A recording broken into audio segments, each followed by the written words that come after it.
Selamat pagi, selamat berjumpa kembali pada Renungan Pagi. Hari ini hari Senin tanggal 18 April. Kita akan mencoba belajar tentang parabel Tuhan Yesus. Ya, sebelum kita memulai, mari kita berdoa.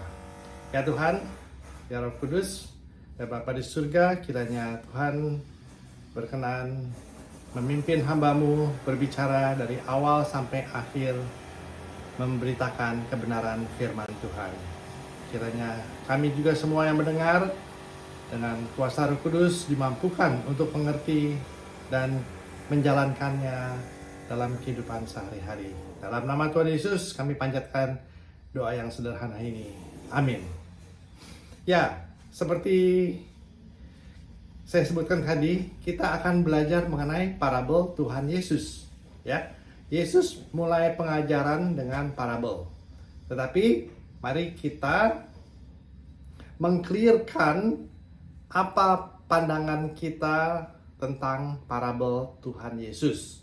Sehingga kita mulai dengan sesuatu yang baru, konsep yang baru, sehingga kita bisa mengerti apa yang dimaksud dengan parabel, mengapa Yesus memakai parabel, apa tujuan parabel, dan bagaimana mengartikan parabel itu sendiri dalam kehidupan kita sehari-hari. Ya, di kitab Matius, Yesus pada awalnya Matius memperkenalkan Yesus sebagai Mesia. Ya, ada urutan keturunan Raja Daud. Dan Yesus mulai memberitakan kerajaan Allah. Ya, di mana pada suatu kesempatan Yesus mengkhotbahkan kepada murid-muridnya apa yang disebut dengan khotbah di bukit. Ya, karakter anak-anak Tuhan, anak-anak kerajaan Allah. Bagaimana seharusnya karakter anak-anak Tuhan, kerajaan Allah? Bagaimana mereka berperilaku dan diberkati dan memperoleh kebahagiaan baik di dunia maupun di surga. Ya, jadi Yesus gencar memproklamirkan kerajaan Allah. Tapi bagaimana respon dari orang-orang Yahudi sendiri, orang-orang Farisi? Ya, mereka menentang. Ya, pada suatu kesempatan Yesus berkhotbah mengenai bertobatlah sebab kerajaan surga sudah dekat di Matius 3 ayat 2. Ya, jadi pada awalnya Yesus sering mengkhotbahkan kerajaan Allah dan mengkhotbahkan pertobatan. Tetapi sebagian besar di luar murid-murid Yesus menolak Yesus. Bahkan mereka bersekongkol untuk membunuh Yesus. Karena apa? Karena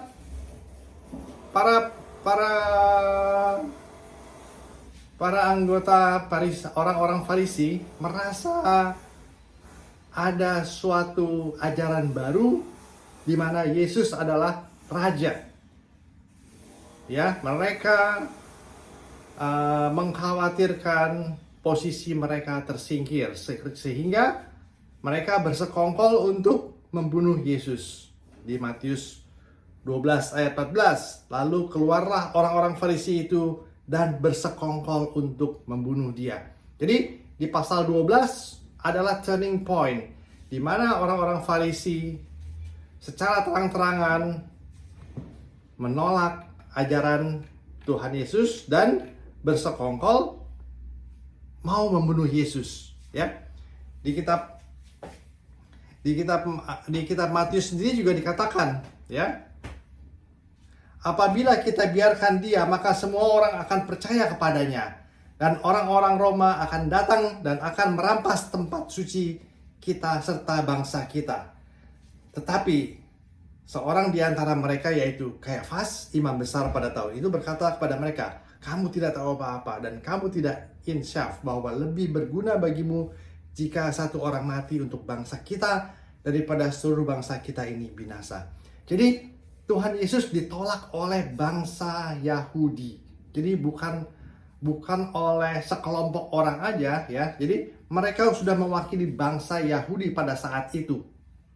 Ya, jadi penolakan ajaran Tuhan Yesus dimulai di pasal 12 kitab Matius.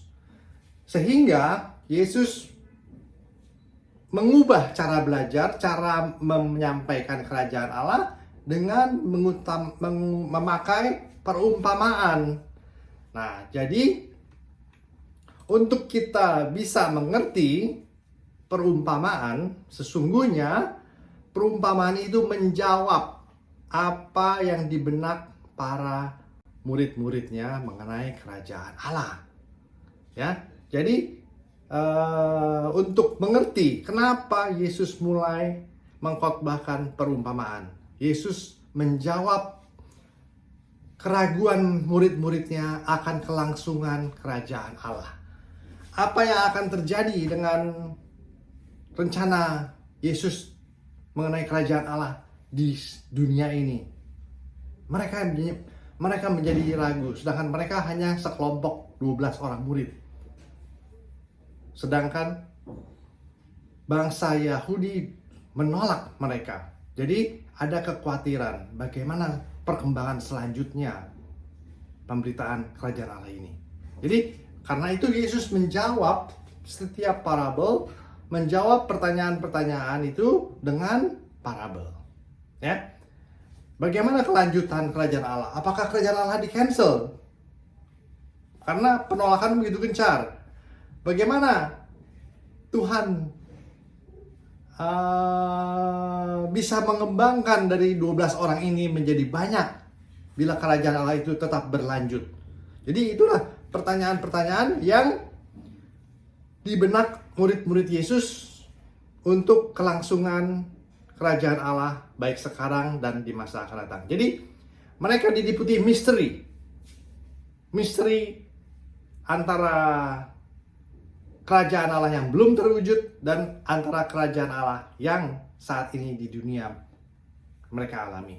Nah, karena saat itulah Yesus juga mengerti Yesus akan menjawab setiap pertanyaan dengan parabel. Kita tahu parabel itu menggambarkan lebih dari kata-kata.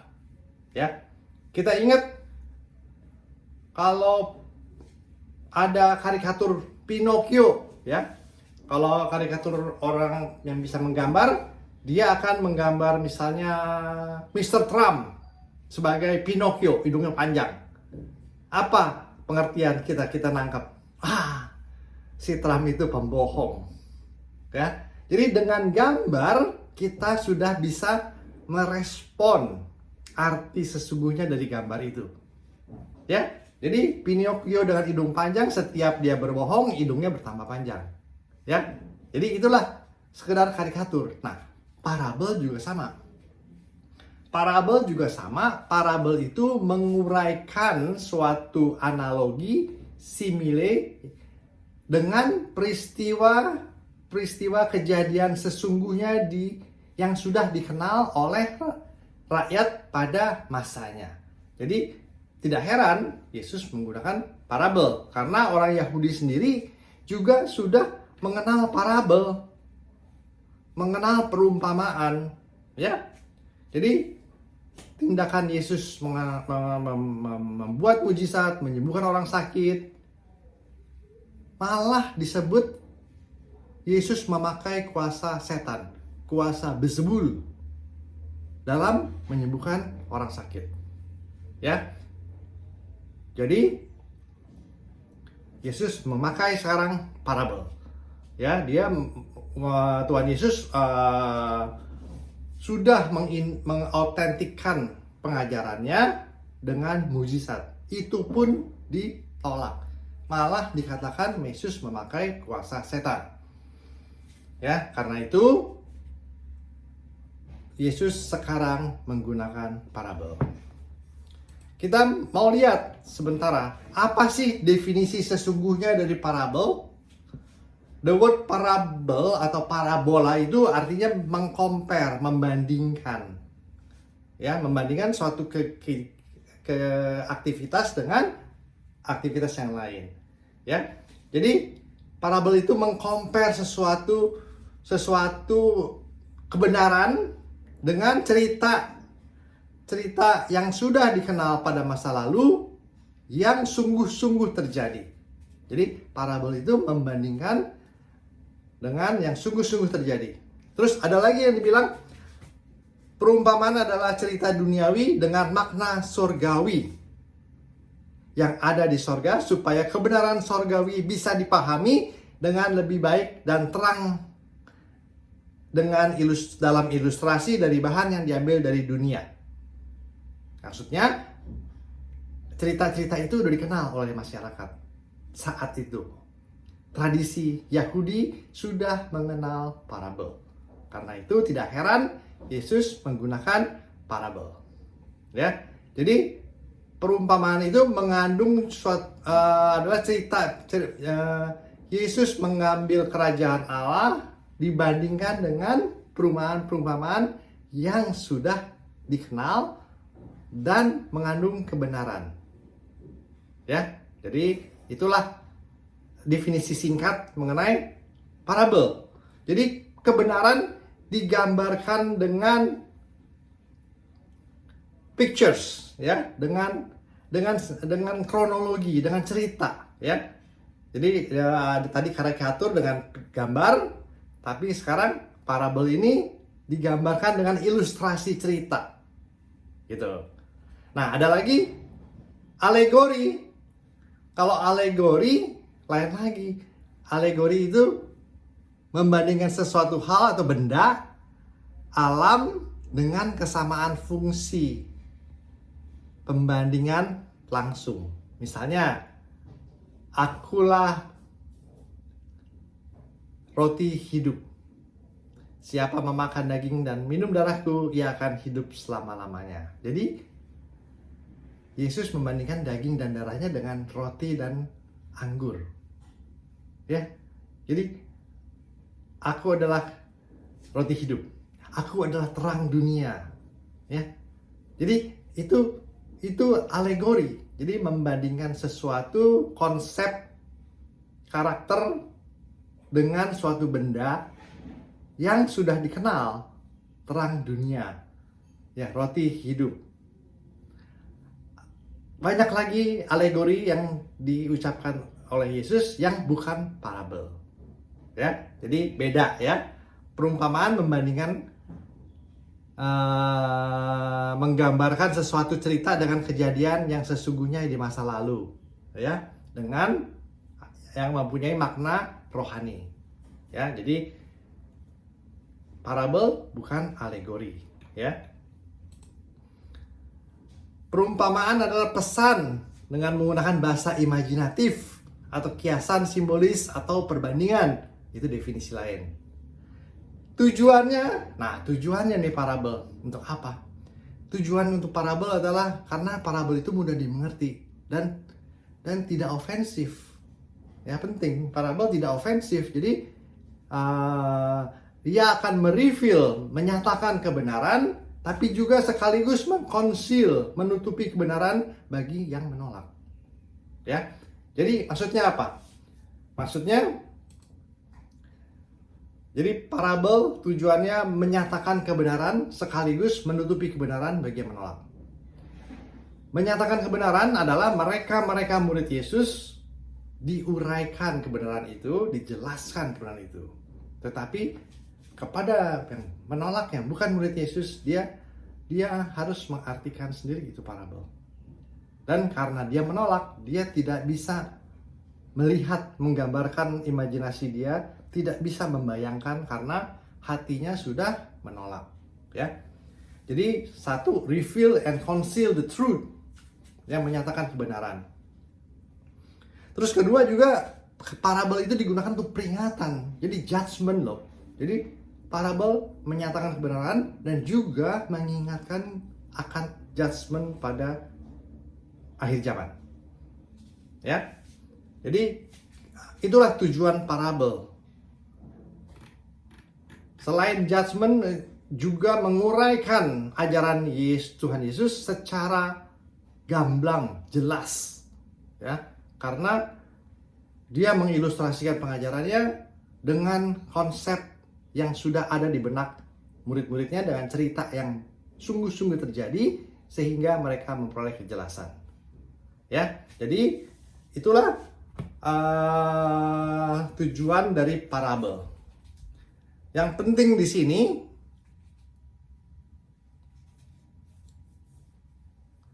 ya disebutkan juga tuh di kitab Matius ya, bahwa parabel itu menyatakan kebenaran bagi mereka yang percaya ya.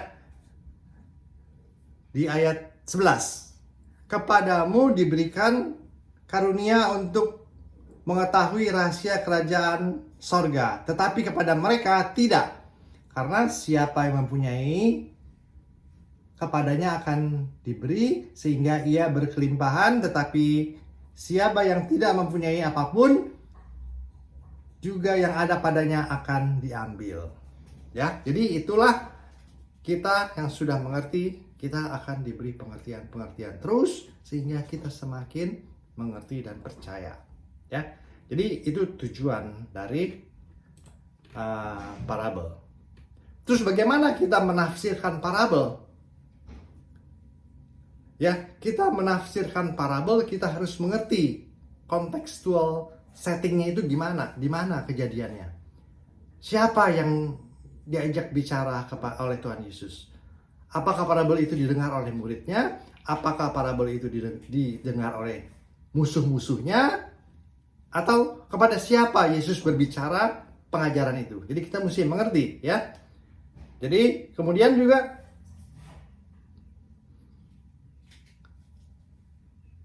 apa problemnya sehingga Yesus memakai parabel itu? Nah, ini penting ya.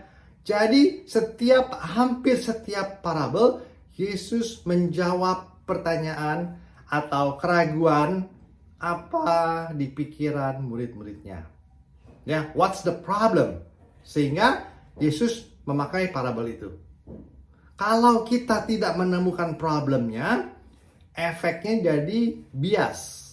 Jadi banyak orang mengartikan parabel itu terlalu detail. Setiap pelaku dalam satu parabel dihubung-hubungkan, dianalogikan, sehingga main point dari parabel itu tidak sampai ya. Jadi setiap parabel hanya satu main pointnya, menjawab pertanyaan keraguan-raguan dari murid-murid Yesus ya. Kemudian juga kita mesti ngerti latar belakang ceritanya. Kemudian mengerti pengajaran kebenaran dari parabel yang Yesus ajarkan itu sendiri. Jadi kita harus menangkap konsep kebenaran yang diuraikan oleh Yesus sendiri ya. Contoh ya, dalam